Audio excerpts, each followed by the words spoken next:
తెలంగాణ మీద పదే పదే విషం జిమ్మడం అనేది బీజేపీ నాయకులకు అలవాటైంది. అది ప్రధానమంత్రి అయినా, లేదంటే వాళ్ళ పార్టీ ముఖ్య నాయకులైనా, లేదంటే ఇలాంటి తేజస్వి సూర్య లాంటి అవగాహన లేని ఎంపీలైనా సరే, రాజ్యాంగబద్ధంగా ఉన్న హక్కును పార్లమెంటు వినియోగించుకుంటే దాని మీద ఎలాంటి నీచమైన కామెంట్ చేసిండో ఇది తెలంగాణ పట్ల బీజేపీ నాయకత్వానికి, బీజేపీ పార్టీకి, బీజేపీ ప్రభుత్వానికి ఉన్న చిత్తశుద్ధికి ఇది తార్కాణం. ఆ సూర్య అంటోడు ఎలగబెట్టేది కూడా కర్ణాటక నుంచే. దక్షిణాదిలో ఏ విధంగా రాజకీయ బానిసత్వం పెరుగుతుందో అని చెప్పడానికి ఇంతకంటే ఎక్కువ పెద్ద ఉదాహరణ ఏం అవసరం?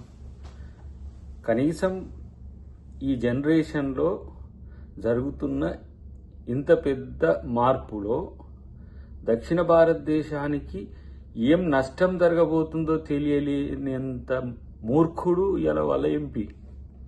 అదే కాకుండా తెలంగాణ విభజనను ఎంత జిలస్తో మాట్లాడుతున్నాడు. యూపీఏ గవర్నమెంట్ తెలంగాణ ఆంధ్రప్రదేశ్ విడిపోవడాన్ని ఎంత జలస్గా, ఎంత అక్కస్తో మాట్లాడుతున్నాడో మనకు అర్థమవుతున్నది. కాబట్టి తెలంగాణకే కాదు, సౌత్కు బీజేపీ చేసేది ఏం లేదు. సౌత్లో ఉన్న ఇలాంటి బానిస నాయకులంతా కూడా మూర్ఖత్వంతో లేకపోతే అజ్ఞానంతో వాళ్ళు చేసే వాటిని ఇలా దక్షిణ భారతదేశ ప్రజలు, తెలంగాణ ప్రజలు గమనించాల్సిన అవసరం ఉంది. ఇప్పుడు తెలంగాణ ఆంధ్రప్రదేశ్ విడిపోయి ప్రజలు కలిసే ఉన్నారు. నాయకుల మధ్యన కూడా వైరుధ్యాలు లేవు.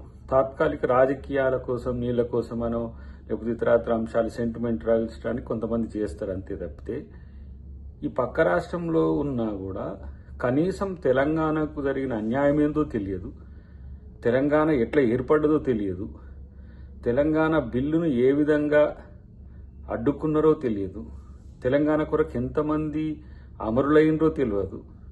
ఇలాంటి పనికిరాని వాళ్ళని బీజేపీ ఎంపీలుగా చేసుకుంటా ఎలుగబెడుతున్న పరిస్థితి. ఇంకా మిగతా నాయకుల పరిస్థితి ఎట్లా ఉంటుందో మనం ఊహించుకోవచ్చు. కాంగ్రెస్ను విమర్శించడానికో, యూపీఏను విమర్శించడానికో, ఆంధ్రప్రదేశ్ విభజనను తెలంగాణను కించపరిచినట్టు మాట్లాడాల్సిన అవసరం వచ్చింది ఆ దరిద్రునికి.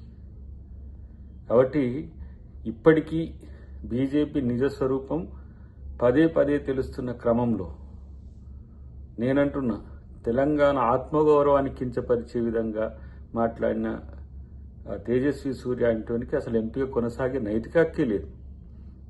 వాళ్ళకి అయినా కూడా మనం ఎంత చెప్పినా కూడా సిగ్గు లేదు, లజ్జ లేదు, ఇట్లాంటి కామెంట్స్ చేస్తూనే ఉంటారు అనుకోండి. కాబట్టి ఇది బీజేపీ నాయకత్వం తెలంగాణలో ఉన్న వాళ్ళు కానీ, లేకపోతే ఆంధ్రప్రదేశ్లో ఉన్న వాళ్ళు కానీ ఈ కామెంట్ మీద మిన్నకుండడం అనేది మీ యొక్క బానిస మనస్తత్వానికి ఇంతకంటే ఎక్కువ తార్కాణం ఉండదు.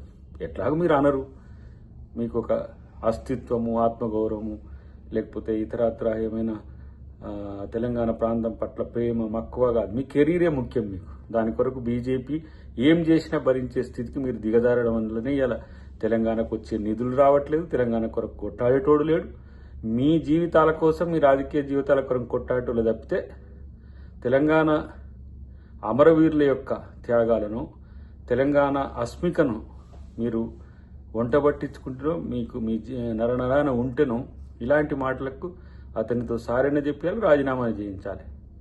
అప్పుడే నిజమైన తెలంగాణ వాదులుగా తెలంగాణ బీజేపీ నాయకులు ఉంటారు తప్పితే ఏదో అంటారు, పోతుంది, నడుస్తుంది. ప్రధానమంత్రి అన్నాడుగా నేరుగా, తల్లిని చంపి బిడ్డను బతికించిండ్రు, చీకట్ల తలుపులు వేసి అని చెప్పి ప్రధానమంత్రి మాట్లాడే భాషే వాళ్ళ ఎంపీలు మాట్లాడతారు, వారి పార్టీలు మాట్లాడతారు. మళ్ళీ తెలంగాణలో వాళ్ళకి రాజకీయాలు కావాలి, తెలంగాణలో మేము అధికారంలోకి రావాలి, తెలంగాణలో మేము వస్తాము, ఇంకేడికి మీరు వచ్చేది, మీరు సచ్చేదే ఎక్కువైందా. కాబట్టి ఇలాంటి చిల్లర నాయకులను నాయకులుగా మార్చే ప్రయత్నం చెయ్యకండి. Subscribe us and press the bell icon for more interesting updates.